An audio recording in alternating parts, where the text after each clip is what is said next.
सभ्यता कब समाप्त होता है? पहले हमने हड़प्पा सभ्यता देखा, भारत की प्रथम नगरीय सभ्यता थी, प्रथम नगरीय क्रांति की शुरुआत वहां हुई थी। उसके बाद हमने वैदिक सभ्यता देखा, ग्रामीण जीवन का। नहीं, अब उस ग्रामीण जीवन के बाद जैसे ही 600 ईसा पूर्व में वैदिक सभ्यता का अंत होगा, वहां पर कहा जाता है वैदिक सभ्यता समाप्त हो गया और वहीं पर महाजनपदों का युग प्रारंभ हो जाएगा। आखिर ऐसा क्या हुआ कि फिर महाजनपदों का युग प्रारंभ हो गया? इस महाजनपद काल को हम भारत की द्वितीय नगरीय क्रांति भी कहते हैं। द्वितीय नगरीय क्रांति मतलब लोग ग्रामीण जीवन का परित्याग कर दिए और परित्याग करके शहरों में बसना शुरू कर दिए, नगरों में भवनों में निवास करना प्रारंभ कर। ऐसा क्या इसके पीछे की मेन कहानी है लौह तकनीक के विकास ने लोगों के भौतिक जीवन में बदलाव लाया, भौतिक जीवन रहन सहन में वो क्रांति ला। जैसे ही लोहे तकनीक का विकास हुआ, लोहे के तकनीक का विकास हुआ, लोग लोहे से कई प्रकार के उपकरण बना दिए, खेती करने के औजार बना दिए, नहीं उत्तम किस्म के, उससे कील बना, उसी से आरी बना, कुल्हाड़ी बना, वृक्षों को लोगों ने काटा, लकड़ियों का प्रयोग करके नगरों का निर्माण करना शुरू कर दिए, है ना, ईंटों से नगरों का निर्माण करना शुरू कर दिए। तो अर्थात लौह तकनीक के खोज ने भारत में काफी परिवर्तन ला दिया। छठी शताब्दी ईसा पूर्व आते आते क्या हुआ? जन जो था वो जनपद में बदल गया। पहले हमने देखा था ना, पहले कबीला, छोटा छोटा कबीले में लोग निवास करते थे, उन छोटे छोटे कबीलों से निकलकर थोड़ा सा ग्रामीण बस्तियों में आ गए, उसको हम लोग जन कहें। वो जन फिर मतलब थोड़ा सा शहरों का रूप धारण किया, जिसको हम जनपद कहें, और फिर शहरों का विस्तार हुआ तो उसको हम क्या कह देंगे? महाजनपद कह देंगे। मतलब छठी शताब्दी ईसा पूर्व आते आते क्या हुआ? जनपद बन जाएगा और जनपद महाजनपद बन जाएगा। वही जब महाजनपद बना तो फिर मतलब कि राजा प्रजा का खेल प्रारंभ हो गया। हमने तो ऐसे आपको बताया कि उत्तर वैदिक काल में ही राजा और प्रजा का भेद स्पष्ट हो गया, उससे पहले नहीं था। सब लोग मतलब एक समान था, लोग आपस में मिलकर ही अपना शासन प्रशासन को चलाते थे। एक व्यक्ति को चुन लेते थे जो राजन कहलाता, तो वही शासन प्रशासन को चलाता था। यहाँ तो हमने देखे कबीलाई जीवन लोग क्या करते थे, कबीला में लोग एक व्यक्ति को चुनते जो कबीले का सरदार होता था, वही शासन को चलाता था। लेकिन नहीं, छठी शताब्दी ईसा पूर्व आते आते राजा प्रजा का भेद बिल्कुल स्पष्ट हो। ठीक है, महाजनपद, 3 महाजनपदों की कहानी हमें इस क्लास में देखना है। हम यहाँ से प्रारंभ करेंगे या 5-6 क्लास लगेंगे इसको पढ़ने में, उसको हम देखेंगे। पहले आप लोग थोड़ा सा लिखिए, उसके बाद हम चलेंगे। ठीक है, देखेंगे लौह तकनीक के विकास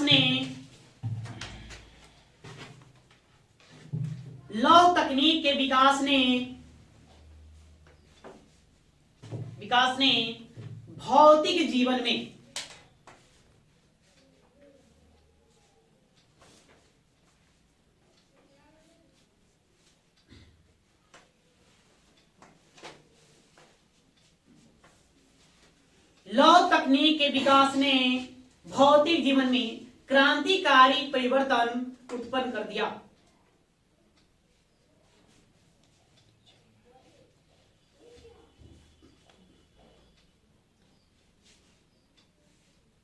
क्रांतिकारी परिवर्तन उत्पन्न कर दिया, जिससे उत्तरी भारत में द्वितीय नगरीय क्रांति का जन्म हुआ। द्वितीय नगरीय क्रांति का जन्म हुआ।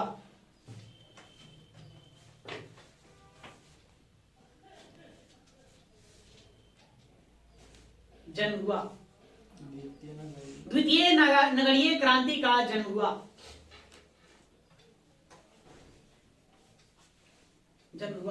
कृषि उद्योग,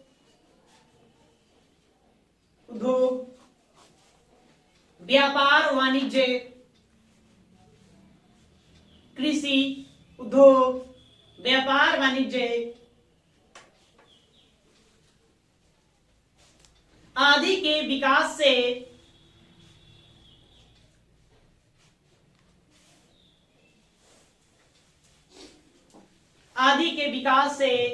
छोटे छोटे जनों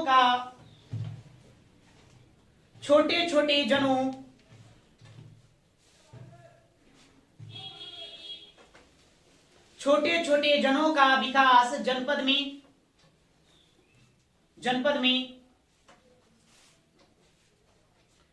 में जनपद में।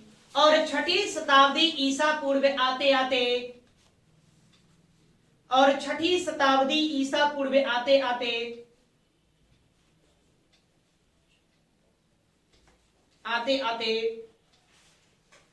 जनपद महाजनपदों के रूप में विकसित हो गए। जनपद महाजनपदों के रूप में विकसित हो गए।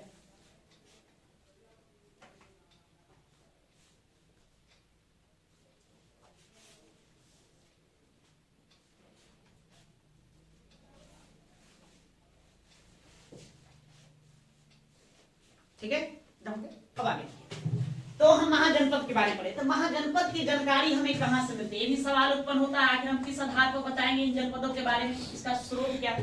ठीक है, इसके स्रोत के तौर पर हम साहित्यिक स्रोत देखेंगे तो 3 किताब आपको ध्यान रखना है, 3-4 भी रख सकते हैं।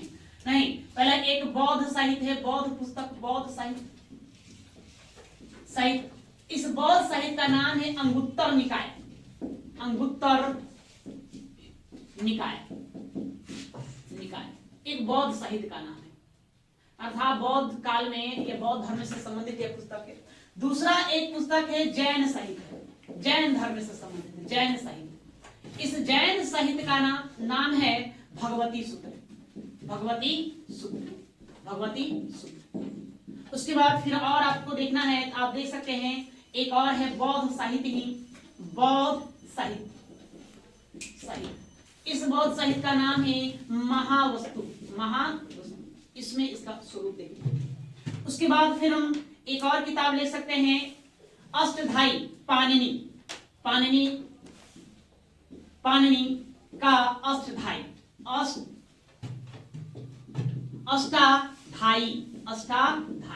एक किताब है। ये 4 किताब है जिसमें हमें महाजनपदों की विस्तृत जानकारी मिलती है। इसके अलावा और सारे किताब है जिसमें इसके बारे में लिखा गया, लेकिन ये 4 किताबों का मेन स्रोत के तौर पर देख सकते हैं। अब बौद्ध साहित्य अंगुत्तर निकाय सबसे ज्यादा प्रमाणित है, इसको पढ़ेंगे। इसमें 16 महाजनपदों का उल्लेख है। कितने? 16 महाजनपदों का उल्लेख मिलता है। मतलब 16 बड़े बड़े राज्यों का जिक्र किया गया है किसमें?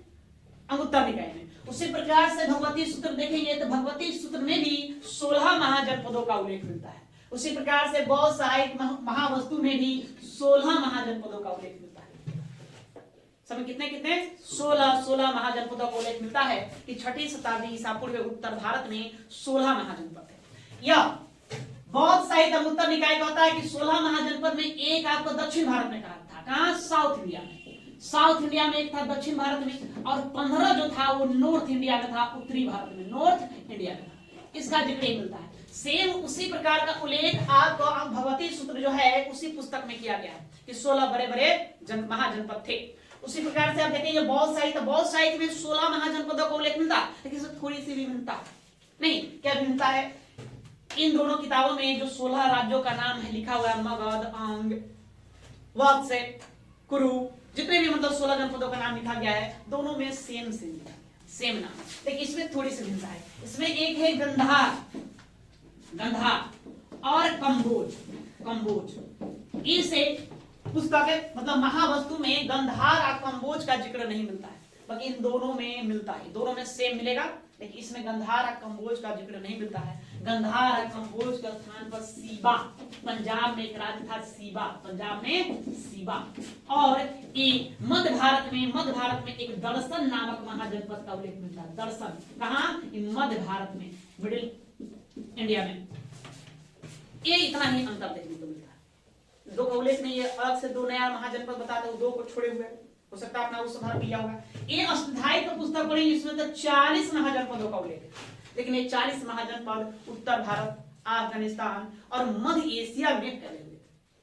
नहीं, इन 40 महाजनपदों का उल्लेख इन पुस्तकों में कर दिया है। ये हमारा आधार है, स्रोत है, जिसके आधार पर हम महाजनपद काल को पढ़ेंगे। ठीक है, हम मूल महाजनपद काल को पढ़ेंगे तो अंगुत्तर निकाय के आधार पर, इसी के आधार पर आपका अध्ययन करना है। इसमें जिन 16 महाजनपदों का उल्लेख किया है उसी को देखिए। ठीक है, तो लिखिए स्रोत। बौद्ध साहित्य, हाँ, बौद्ध साहित्य, हाँ, ये जो महावस्तु पुस्तक है ये भी बौद्ध साहित्य ही है, और अंगुत्तर निकाय भी क्या है? बौद्ध साहित्य ही है। ये जैन साहित्य, भगवती सूत्र जैन साहित्य है, और ये जो है अष्टाध्यायी यह भारत का प्रथम व्याकरण पुस्तक संस्कृत का व्याकरण अष्टाध्यायी जो पाणिनि के द्वारा लिखा गया है। और साथ में इसी में जिक्र किया गया है 40 महाजनपदों का।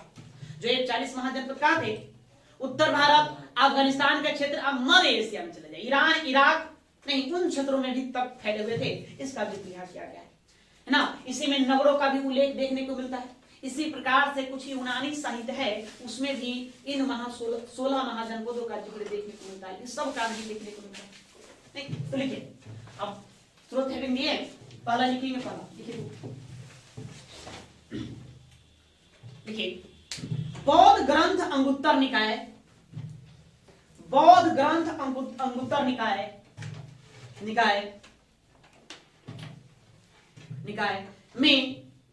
भारत के 16 महाजनपदों का, बौद्ध ग्रंथ अंगुत्तर निकाय में भारत के 16 महाजनपदों का उल्लेख है, उल्लेख है, उल्लेख है, उल्लेख है, जिनमें से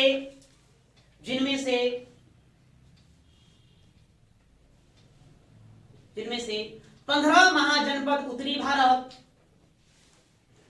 जिनमें से 15 महाजनपद उत्तरी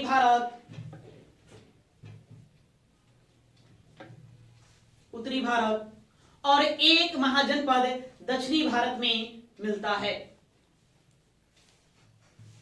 और एक महाजनपद दक्षिणी भारत में मिलता है।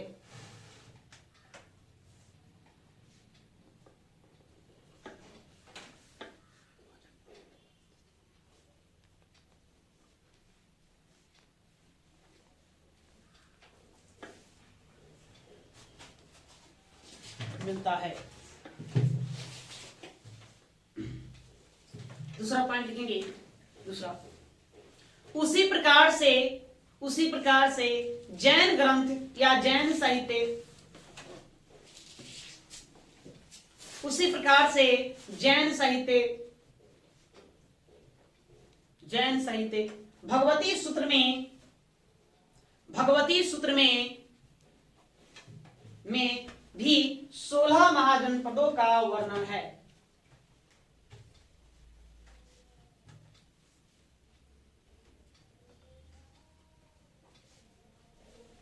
16 महाजनपदों का वर्णन है।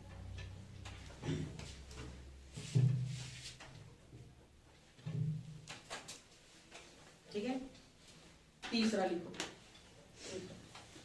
एक अन्य बौद्ध साहित्य महावस्तु में, तीसरा, एक अन्य बौद्ध साहित्य महावस्तु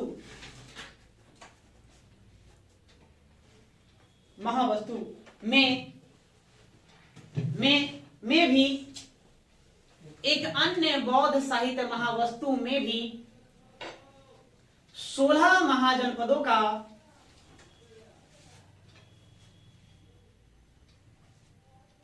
16 महाजनपदों का उल्लेख किया गया है, उल्लेख किया गया है।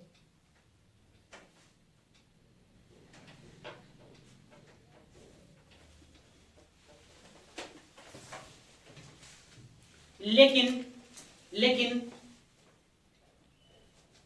उस ग्रंथ में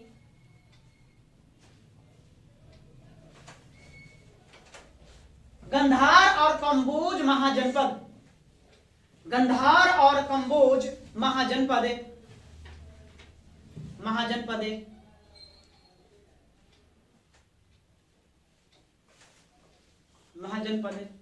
का उल्लेख नहीं है,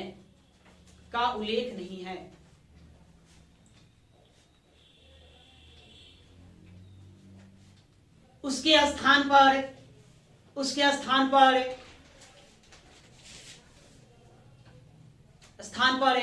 पंजाब के सीबा लिखेंगे, पंजाब के सीबा और मध्य भारत में दर्शन दर्शन नामक महाजनपद का वर्णन मिलता है।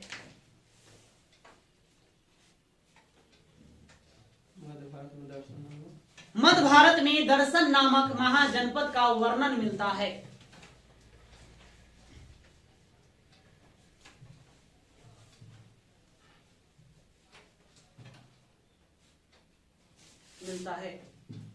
ठीक है, चौथा पॉइंट 4, पाणिनि द्वारा रचित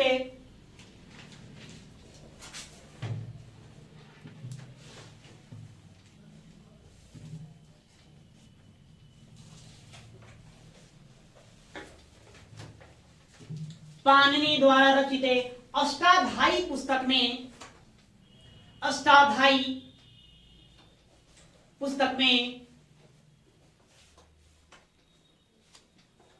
में 40 महाजनपदों का उल्लेख किया गया है।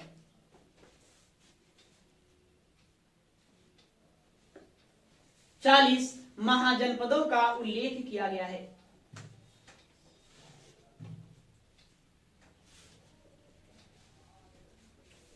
ए महाजनपदे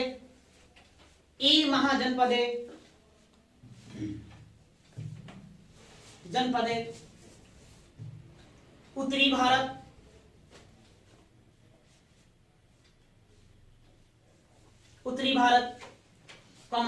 अफगानिस्तान और मध्य एशिया में स्थित थे।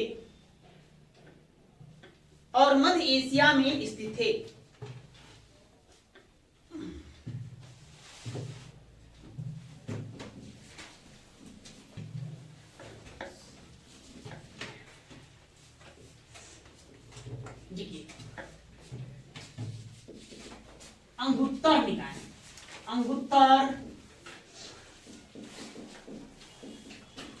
निकाय में वर्णित 16 महाजनपद।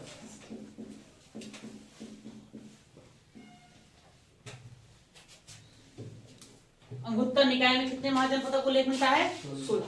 तो कौन कौन 16 है पहले हम नाम देख लेते हैं, उसके बाद हम सबको बारी बारी से पढ़ेंगे।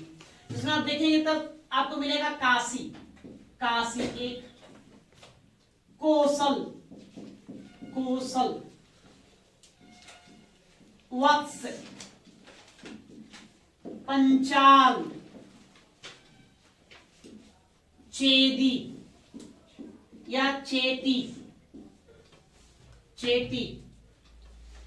मथुरा,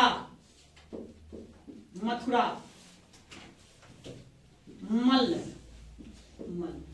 ये सभी महाजनपद यूपी में थे। कहां थे? ये भी यूपी में आपको मिलेगा। ये भी उत्तर प्रदेश वर्तमान का यूपी और ये भी यूपी में। इसके अलावा फिर आइए आप बिहार में आएंगे तो बिहार में आपको मिलेगा अंग। उसके बाद फिर आपको मिलेगा मगध, फिर वज्जी, ये वज्जी या इसी को कहा गया वैशाली। ये तीनों के तीनों कहां मिलेंगे? तो बिहार में। ये बिहार में स्थित है, बिहार। उसके बाद एक आपको मिलेगा राजस्थान में, जिसको कहा गया मत्स्य। ये राजस्थान में थे, ये राजस्थान। उसके बाद फिर आपको मिलेगा एक दिल्ली में थे कुरु, जो इंद्रप्रस्थ कहलाता था, उसमें कुरु। ये दिल्ली, आज का दिल्ली। ठीक, उसके बाद आप चले जाइए जम्मू कश्मीर, तो वहां मिलेगा कंबोज, जम्मू कश्मीर में कंबोज। उसके बाद आ जाइए, ये जम्मू कश्मीर था, J&K जम्मू कश्मीर। उसके बाद आ जाइए 14, यहाँ पर ये अवंती। अवंती आपको मिलेगा MP मध्य प्रदेश में स्थित था। या ये गंधार, ये आपका था पाकिस्तान। आज का पाकिस्तान देख रहे हैं, ये पाकिस्तान में था, गंधार फैला हुआ था। उसके बाद एक था अस्मक, ठीक है। ये अस्मक था दक्षिण भारत में गोदावरी नदी के किनारे। ये महाराष्ट्र प्लस आंध्र प्रदेश में फैला हुआ था। ये 16 महाजनपद है जो कहाँ इसका उल्लेख मिलता है? अंगुत्तर निकाय में। इसको लिखेंगे नहीं, बारी बारी सबको पढ़ेंगे, इसको समझिए पहले। 16 महाजनपदों का उल्लेख हमको मिलता है किसमें? अंगुत्तर निकाय में। सबसे पहले तो आपको इन 16 को याद करना होगा। नहीं, यहां से पूछा जाए इसकी राजधानी, इसकी राजधानी कहां थी? तो सबकी अपनी एक राजधानी रहा। दूसरा आपसे पूछा जाएगा लोकेशन ना, प्रेजेंट में वर्तमान में इसकी स्थिति कहां थी? मतलब आपसे पूछ जाएगा काशी महाजनपद वर्तमान में कहां थी? काशी, तो काशी देख रहे हैं, काशी कहां पड़ता है? उत्तर प्रदेश में। कहां? वही वाराणसी। तो काशी उत्तर प्रदेश के वाराणसी में था। कौशल, कौशल श्रावस्ती इसकी राजधानी हुई, या श्रावस्ती, श्रावस्ती आज का अयोध्या। ठीक है, यहां सब इन 16 महाजनपदों से क्या क्या याद करना? पहले सबका नाम याद करें, दूसरा इसकी राजधानी कहां थी, तीसरा यह वर्तमान में था कहां? नहीं तो काशी मोटा मोटे देख लेते हैं, बाकी हम सब का डिटेल से पढ़ेंगे। यहां से आपको काफी प्रश्न देखने को मिलेंगे। पहले हम सबको बारी बारी से पढ़ेंगे। ये था कहां, इसकी सीमा किससे लगती थी, इसकी राजधानी क्या थी, यहाँ के कुछ विशेष राजा के बारे में। नहीं, ऐसे आपको मूलतः पढ़ना है, एक क्या पढ़ना है? मगध। इसके बारे में पढ़ेंगे मगध। हम देखेंगे कि धीरे धीरे ये जितने भी महाजनपद थे इस सब का अस्तित्व समाप्त हो जाएगा, या तो वो पूरी तरह से समाप्त हो जाएंगे या फिर वो धीरे धीरे किसमें? मगध में मिल जाएंगे। पूरा प्राचीन भारत में उत्तर भारत की जो राजनीतिक है, राजनीति का धूड़ी रहा है मगध। ये सबसे ताकतवर अब विशाल महाजनपद बनेगा।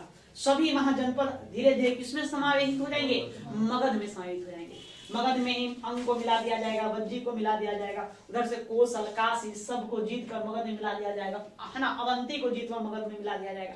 नहीं, मगध के शासकों द्वारा गंधार पर भी अधिकार जमा लिया जाएगा। मतलब लगभग लोग जितने जो क्षेत्र देख रहे हैं सब किसमें शामिल हो जाएगा? मगध में शामिल हो जाएगा। मगध में ही सबसे मतलब ताकतवर राजाओं का उद्भव, उदय मगध की गद्दी पर हुआ था।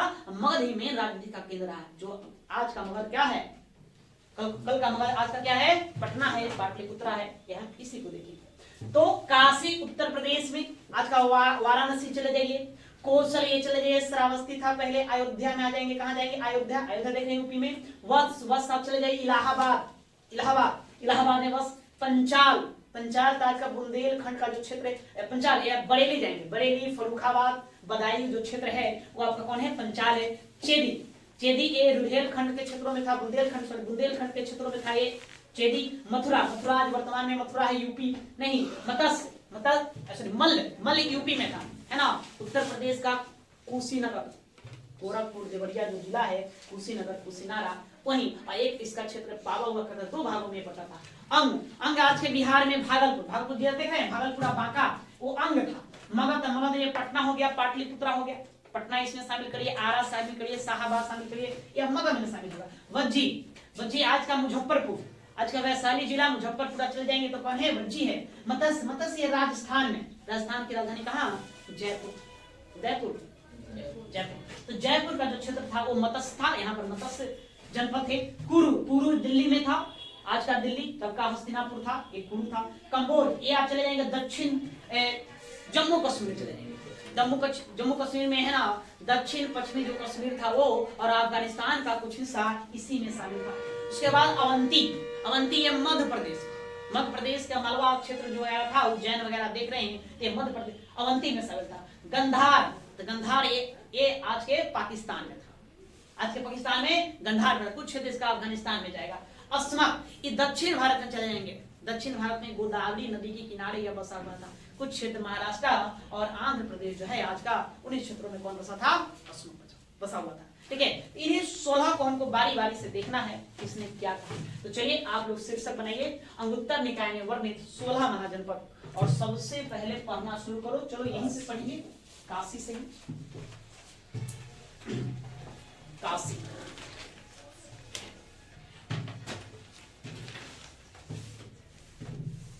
काशी से घूमना है नहीं? बाबा विश्वनाथ से भेंट करने को नहीं गया है?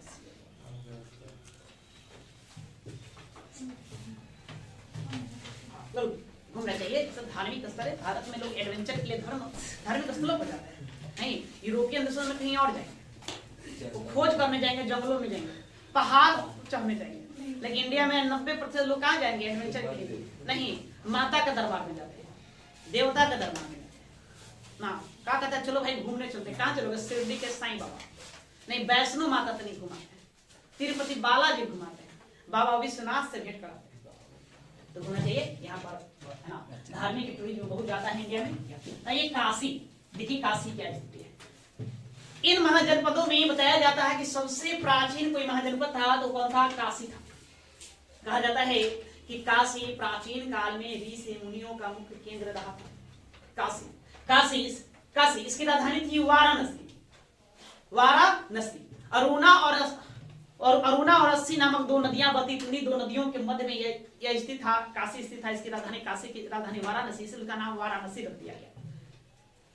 इसका पहली बार उल्लेख अथर्ववेद में मिलेगा। क्या मिलेगा? अथर्ववेद में नहीं। आप ठीक काशी से 5-7 किलोमीटर आप पूर्व की ओर जाएंगे तो आपको एक स्थान मिलेगा।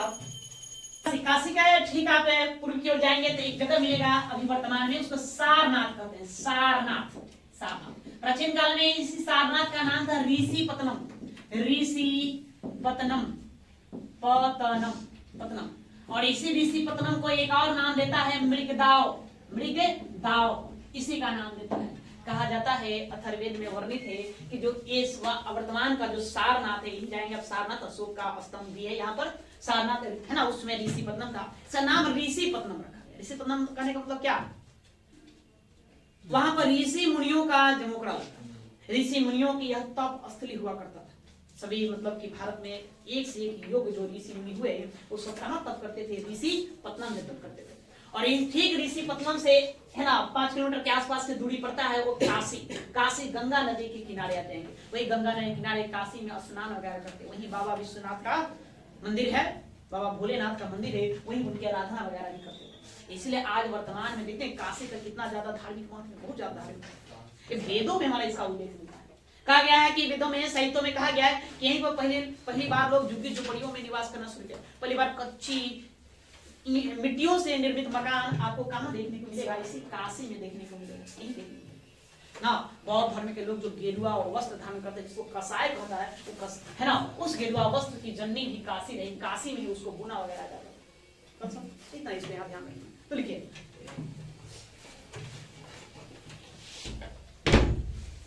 देखेंगे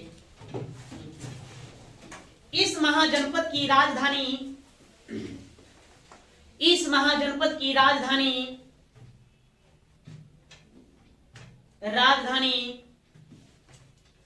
वाराणसी थी।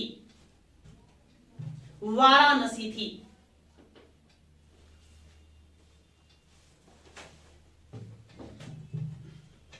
वाराणसी थी। वरुणा और 80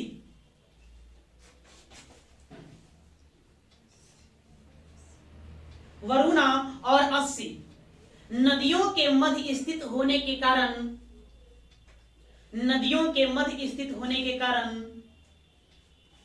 कारण इसका नाम वाराणसी पड़ा। तो सुन लो, क्या कहते? बनारस कर देते।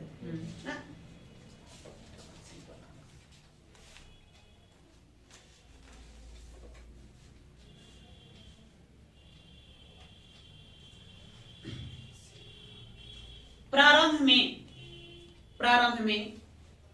महाजनपदों में काशी सबसे शक्तिशाली था।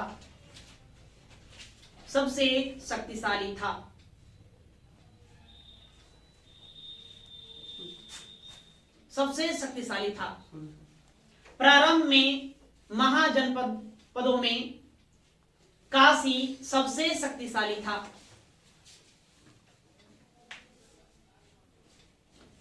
इस महाजनपद का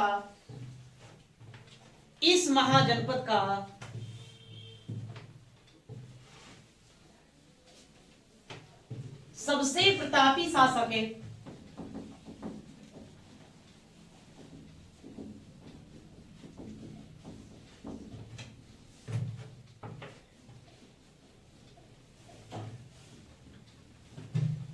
इस महाजनपद का सबसे प्रतापी शासक ब्रह्मदत्त था।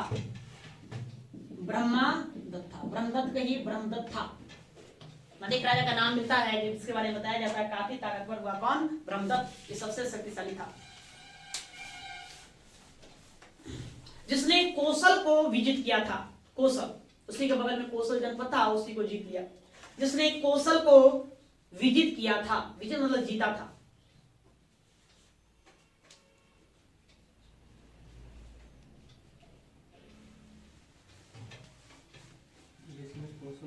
कोसल को जीता था, परंतु कोसल का शासक कंस, कोसल का शासक कंस ने काशी को जीतकर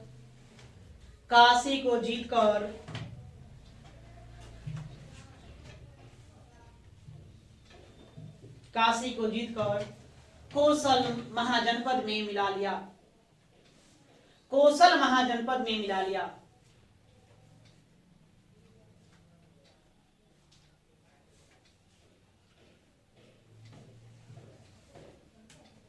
कोसल में मिला लिया।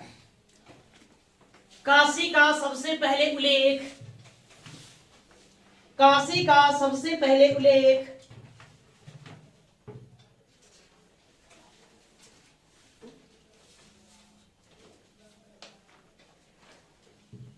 काशी का सबसे पहले उल्लेख अथर्ववेद में मिलता है। अथर्ववेद में मिलता है।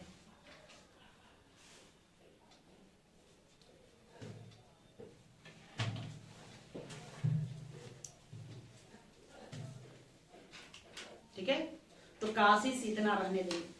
कहां था काशी? तो बोलेंगे वाराणसी आज का जो है वो काशी था। इसकी राजधानी भी हुआ करती थी। नहीं, यहाँ का प्रसिद्ध राजा जो कौन हुआ, महत्वपूर्ण राजा, तो ब्रह्मादत्त हुआ। इनके बारे में ध्यान में रखेंगे। अब आइए दूसरा कोसल। कोसल आइए,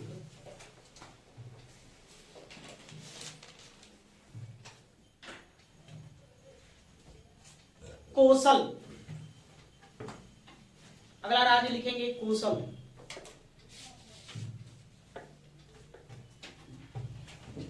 कोसल,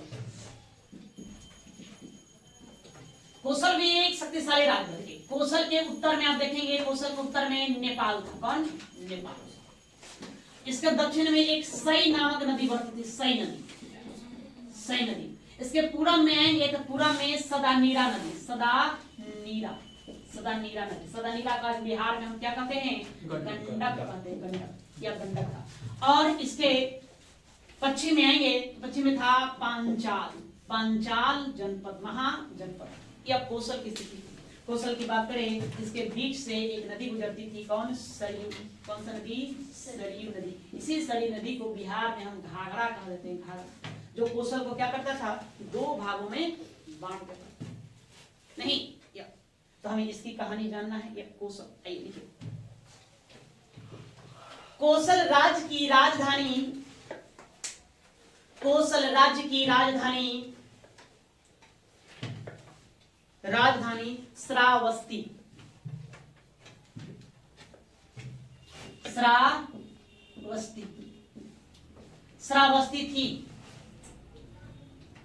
श्रावस्ती थी, जिसकी पहचान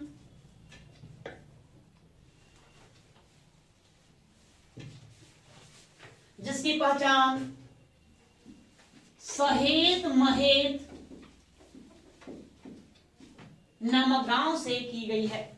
यूपी में जाएंगे तो एक गांव है सहेत महेत। नहीं, उसी गांव के बारे में पुरातत्वविदों ने बताया, इतिहासकारों ने बताया कि वही क्या था? प्राचीन काल में श्रावस्ती था, जिसकी पहचान सहेत महेत नामक गांव से की गई है।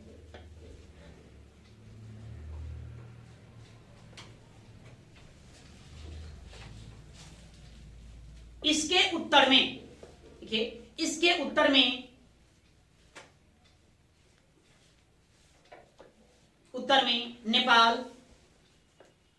नेपाल और दक्षिण में सई नदी स्थित थी। दक्षिण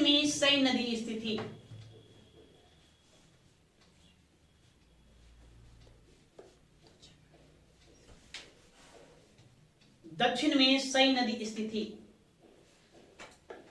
जबकि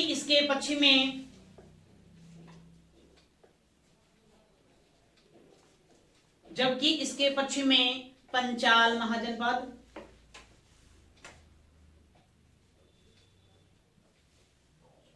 पंचाल महाजनपद। पूर्व में सदानीरा नदी थी, और पूर्व में सदानीरा नदी थी।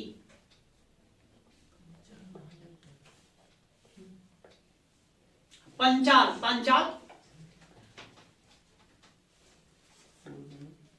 पूर्व में सदानीरा नदी थी। मैंने इसकी बाउंड्री लाइनों का सीमा चौड़ दी। उसमें जोड़िए अभी सरयू नदी, सरयू नदी, नदी इस महाजनपद को दो भागों में बांटती थी, इस महाजनपद को दो भागों में बांटती थी।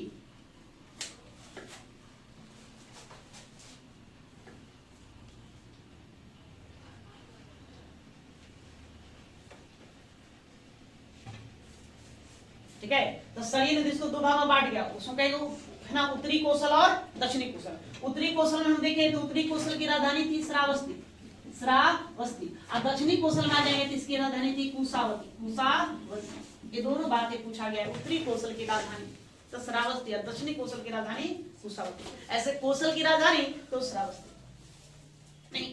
तो सरयू नदी इसे दो भागों में बांटती थी। देखिए उत्तरी कौशल की राजधानी श्रावस्ती, उत्तरी कौशल की राजधानी श्रावस्ती, श्रावस्ती।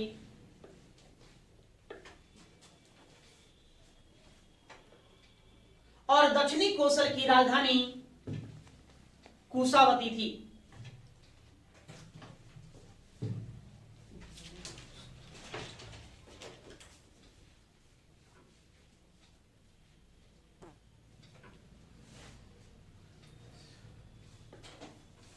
और दक्षिणी कौशल की राजधानी कुशावती थी।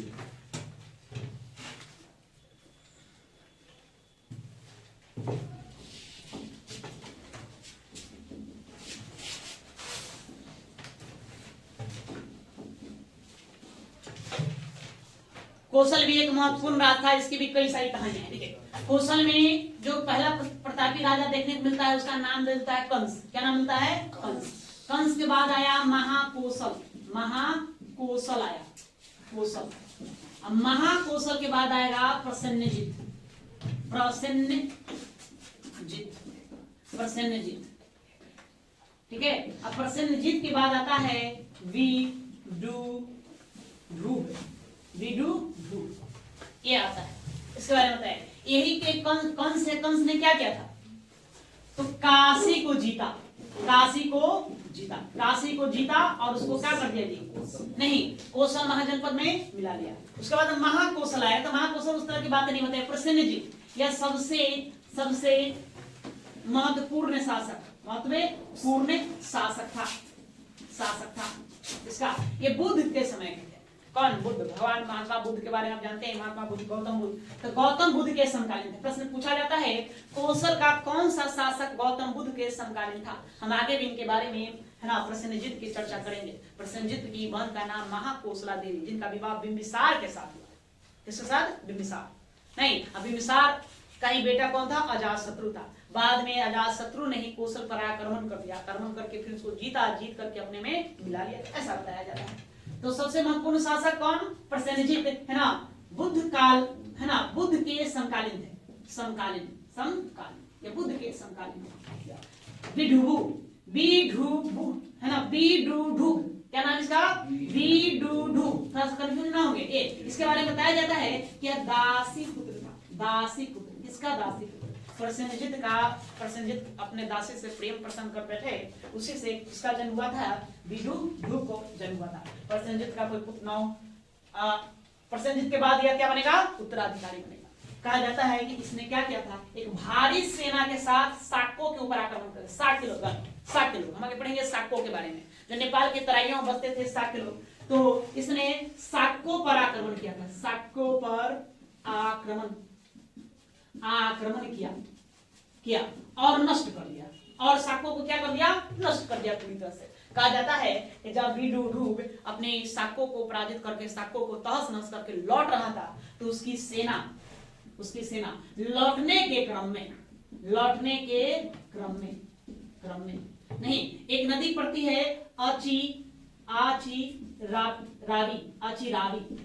नदी। इसी आचिरावी नदी का हम राप्ती कहते हैं। क्या कहते हैं? राप्ती नदी कहते हैं। यूपी में बहती है राप्ती नदी, यह सरयू की सहायक है राप्ती। नहीं तो लौटते क्रम में राप्ती नदी में अचानक बाढ़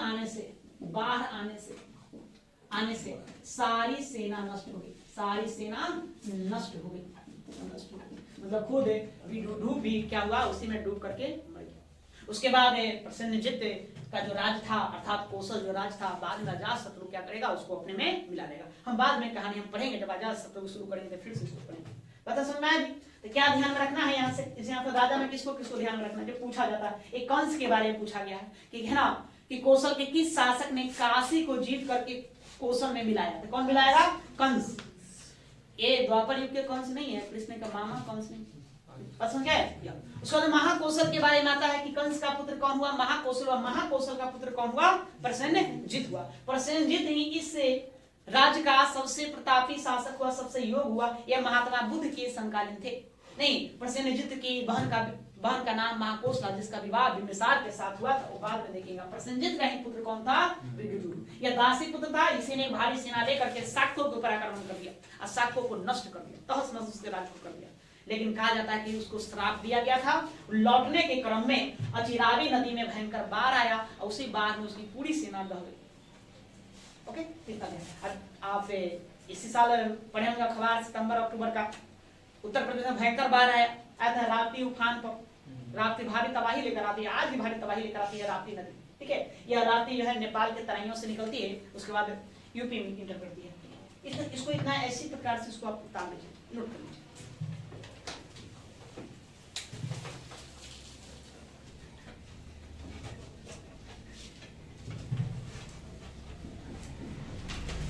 चलिए, तो कौशल से इतनी बातें आपको ध्यान रखना है। अभी कौशल की कहानी हम और बताएंगे जब मगध महाजनपद पढ़ेंगे, वहां आएंगे तो फिर हम कौशल देखेंगे।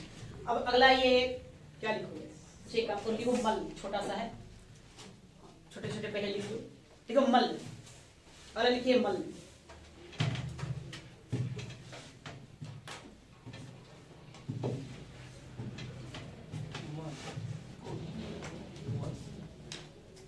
क्रम में क्या रखा है ये बताओ? नहीं, वो क्या लिखा हुआ है? ए लिखा हुआ मल, मा आधा ल मल। ठीक है,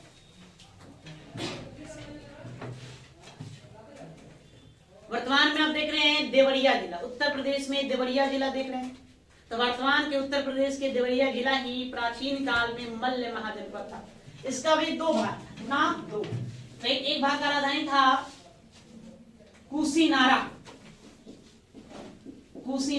और दूसरे का राजधानी था पावा। कहा था? पावा। इसमें ज्यादा नहीं जानना है कहाँ है, बस उतना ही जानना।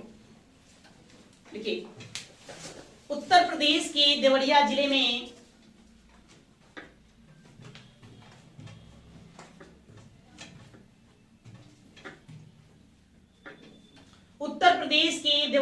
में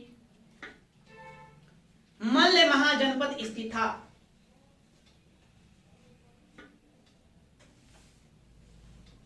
मल्ल महाजनपद स्थित था।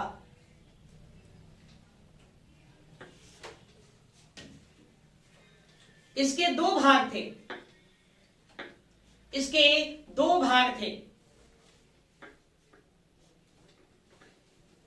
दो भाग थे। पहले भाग की राजधानी, अच्छा कुशीनारा नहीं, कुशीनगर लिखूंगा। कुशीनारा किसका? पहले भाग की राजधानी कुशीनगर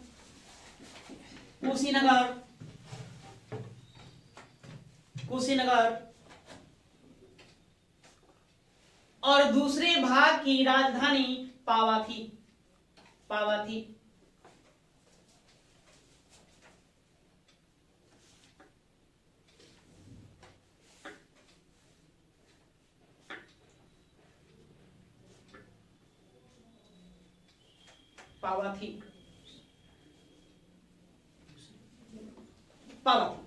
दूसरे भाग की राजधानी पावा थी। पहले भाग की राजधानी कुशीनगर, दूसरे भाग की राजधानी पावा थी।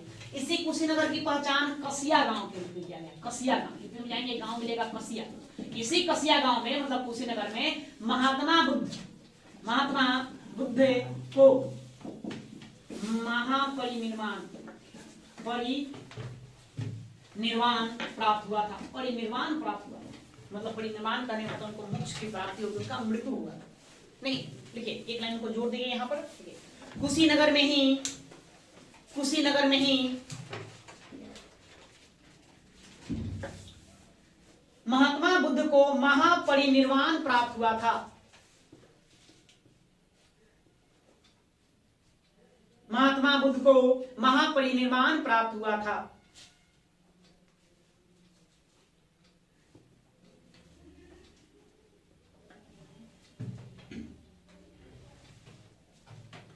महापरिनिर्वाण प्राप्त हुआ था। कालांतर में मतलब बाद में, कालांतर में अजात शत्रु ने इसे जीतकर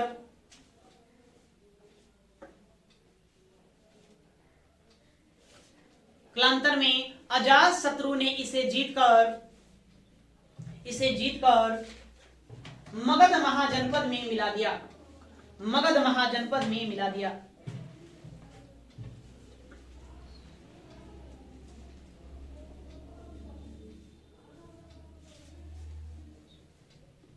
ठीक है, एक लाइन और लिखिए, इसमें जोड़िए। यह एक गणतंत्रात्मक महाजनपद था।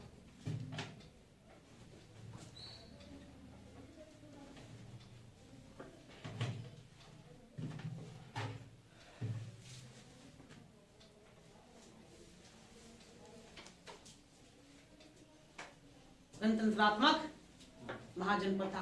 गणतंत्रात्मक को अंडरलाइन करेंगे, ध्यान देने योग्य बात। यहां से प्रश्न पूछा जाता है, प्रश्न आते रहता है कि निम्नलिखित में कौन सा महाजनपद गणतंत्रात्मक था।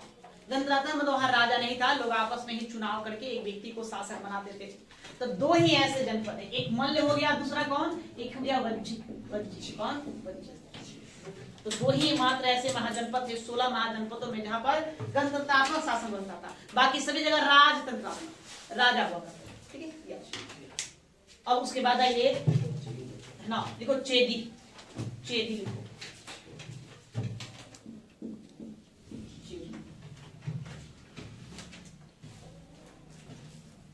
चेदी या चेदी को ही क्या कहा गया, चेदी कहा गया। चेदी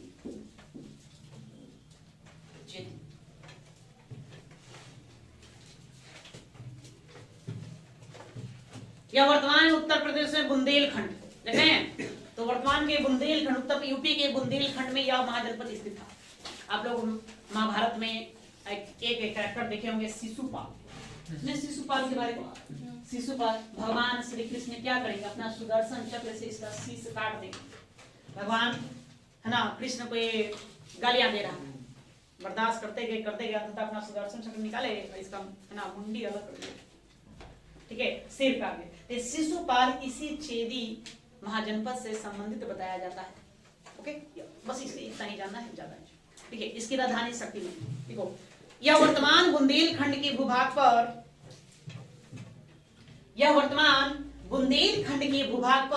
स्थित था।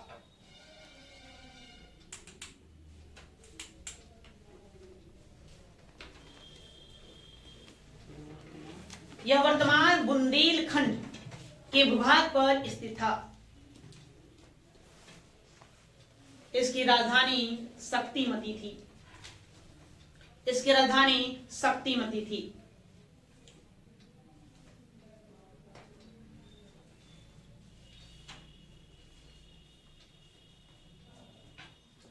शक्तिमती थी। महाभारत काल में यहां का शासक है। महाभारत काल में यहां का शासक शिशुपाल था।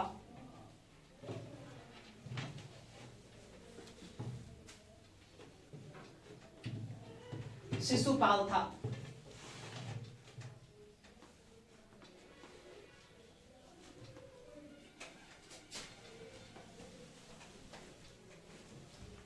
ठीक है।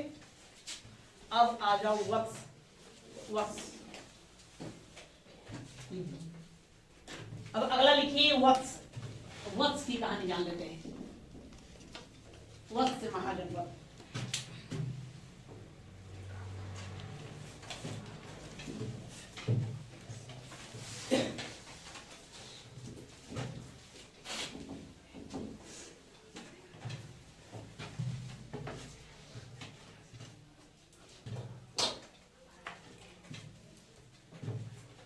वत्स, वत्स देखिए ये कहाँ था ये। और कौन है, अब देखते हैं प्रयागराज। प्रयागराज है ना, कौशाम्बी। कौशाम्बी तो ये प्रयागराज भाई, इसको इलाहाबाद कहिए। इलाहाबाद, इलाहाबाद से सब लोग जानता है ना, प्रयागराज से कम जानता है। तो इलाहाबाद के क्षेत्रों में ही वत्स महाजनपद, ठीक है। ये वत्स महाजनपद भी अपने आप में बहुत ताकतवर था उस समय। वहां के बारे में बताया जाता है। यहाँ कहीं प्रतापी राजा उद्यन का जिक्र किया जाता है। उद्यन बहुत फेमस था यार, लिखो पेन से। देखिए वत्स महाजनपदे, वत्स महाजनपदे आधुनिक इलाहाबाद, आधुनिक इलाहाबाद का क्षेत्र था।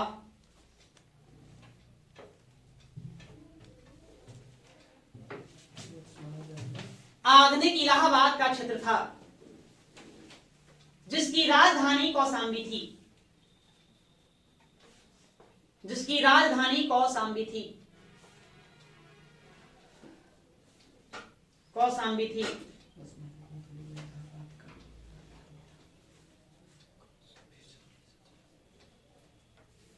वत्स महाजनपद आधुनिक इलाहाबाद का क्षेत्र था जिसकी राजधानी कौशाम्बी थी। कौशाम्बी यमुना नदी के किनारे स्थित था। आज भी स्थित है। कौशाम्बी यमुना नदी के किनारे स्थित था।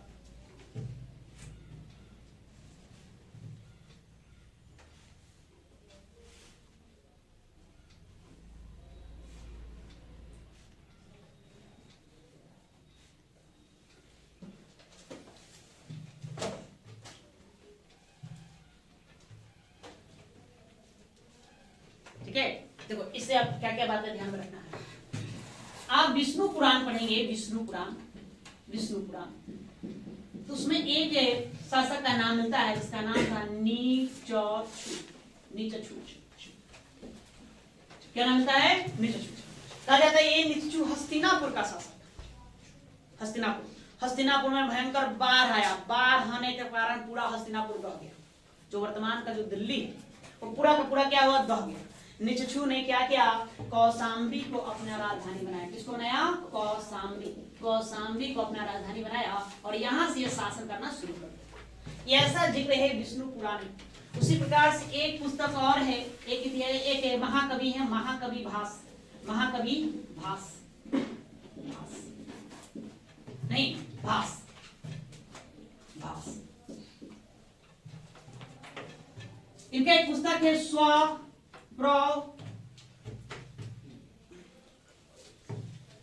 महाकवि भास का पुस्तक का नाम अजीब है जी, स्वप्रवराव दत्त। स्वप्रवराव दत्त, ठीक है, इनके पुस्तक का नाम है। इसी में ये जिक्र करते हैं कि यहाँ का प्रसिद्ध राजा था उद्यन। क्या नाम था? उद्यन। ये उद्यन था, यहाँ का प्रसिद्ध राजा उद्यन था। ये जिक्र करते हैं महाभास, जो बुद्ध के समकालीन थे। किसके समकालीन? बुद्ध के समकालीन थे, समकालीन थे। एक बार ये उद्यन क्या किया, अपने राज्य कौशाम्बी में शिकार करते हुए अवंती चला गया। अवंती जो मध्य प्रदेश में था, अवंती। अवंती का राजा वहां था चंद्रप्रदोत ने ही उसको फिर रास्ता दिखाया, किसको? उद्यन को रास्ता दिखाया। कहा जाता है कि चंद्रप्रदोत ने उद्यन को अपनी पुत्री का संगीतज्ञ नियुक्त कर दिया। संगीतज्ञ, संगीत सिखाने के लिए। नहीं, उनकी पुत्री का नाम था प्रभराव दत्ता। प्रभराव दत्ता और उद्यन के मध्य प्रेम प्रसंग हो गया। कहा जाता है कि उद्यन उनको लेकर के कौशाम्बी भाग आए। बाद में दोनों के मध्य विवाह करवा दिया जाता है। हाल ही के खोजों से इसी उद्यन के राजप्रसाद का जिक्र मिलता है। उद्यन के राजप्रसाद, इसका राजप्रसाद मिला है। राजप्रसाद मतलब इनका महल, लकड़ी के महल को हम क्या कहते हैं, राजप्रसाद के, वो राजप्रसाद यहाँ देखने को मिला है। नहीं, वहीं से फिर एक यज्ञ वेदी भी मिला है, एक यज्ञ जिस पर बाज के चित्र का निशान है। उससे यह सिद्ध किया जाता है कि यहाँ पर पहले राजसूय यज्ञ करवाया जाता था या पुरुष मेध यज्ञ करवाया जाता होगा। कहा गया कि पुरुष मेध यज्ञ करवाने का यहाँ प्रमाण मिलता है, ऐसा मतलब संभवतः अंदाजा लगाया जाता है। मतलब इसका प्रमाण आज भी उत्खननों में मिला है, पाया गया है। बात समझ गया? तो लिखो, देखिए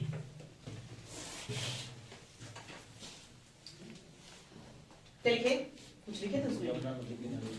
हाँ देखिए, विष्णु पुराण के अनुसार,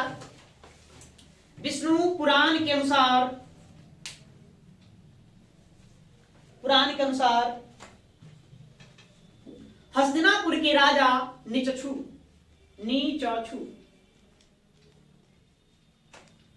विष्णु पुराण के अनुसार हस्तिनापुर के राजा नीचक्षु ने हस्तिनापुर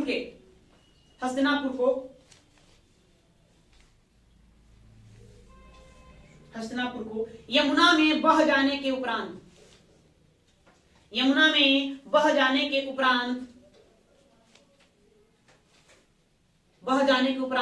कौशाम्बी को अपनी राजधानी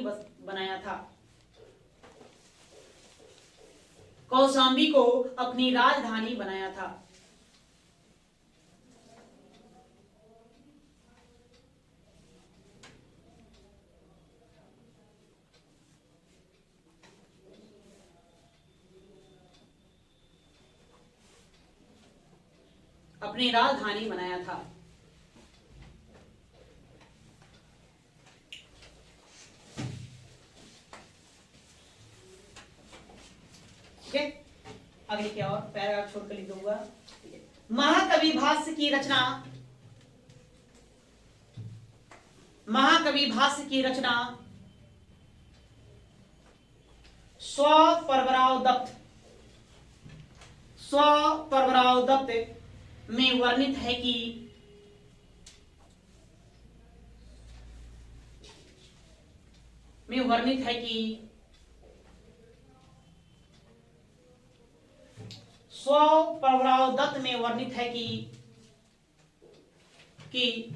उदयन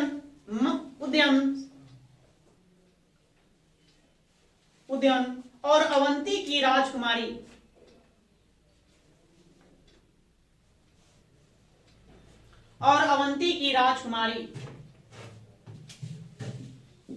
वासव दत्ता, क्या नाम था राजकुमारी का? वासव दत्ता।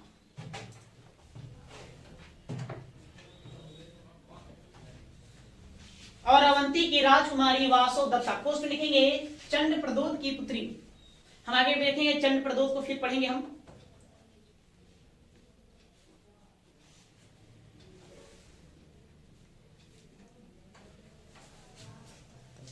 महाकवि भास द्वारा रचित पुस्तक स्वपरवराव दत्त में वर्णित है कि उदयन और अवंती की राजकुमारी वासव दत्ता के मध्य प्रेम प्रसंग था।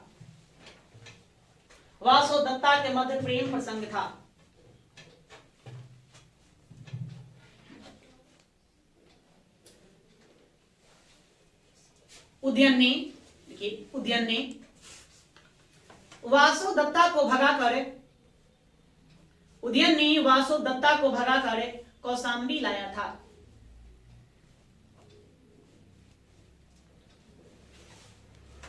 पहले भी प्रेम प्रसंग चलता था, नहीं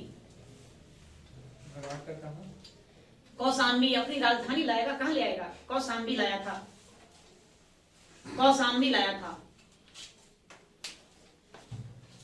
अंततः चंड प्रदोत ने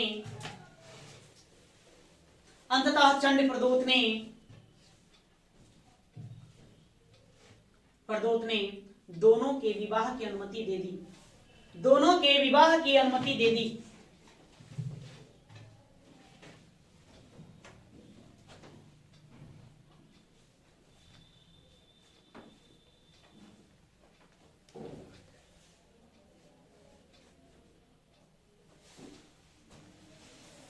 गया।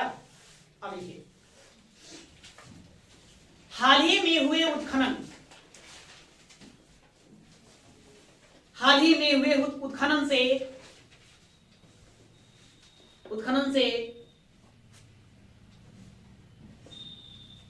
उद्यन के राजप्रसाद महल को कहते हैं, उद्यन के राजप्रसाद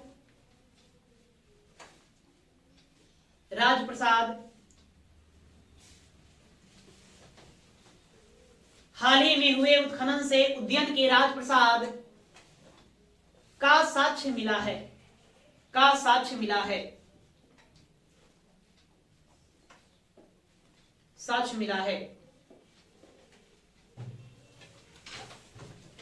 यहां से एक यज्ञशाला भी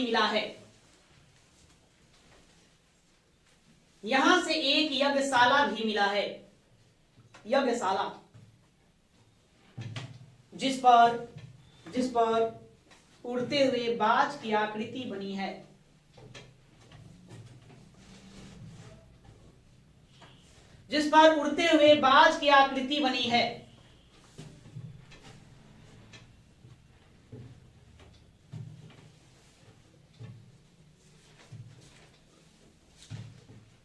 संभवतः यहां पुरुष मेध यज्ञ होता था,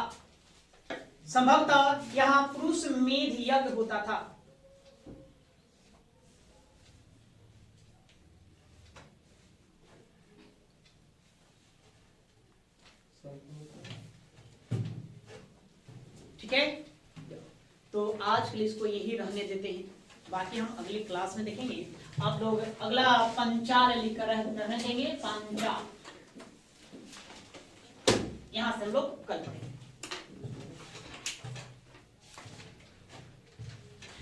सब लिखते लिखते थक गया कि नहीं, बड़ा लिखना होता, इसीलिए कहना है कि है ना, इस तरह शॉर्टकट में पढ़ो तुम लोग।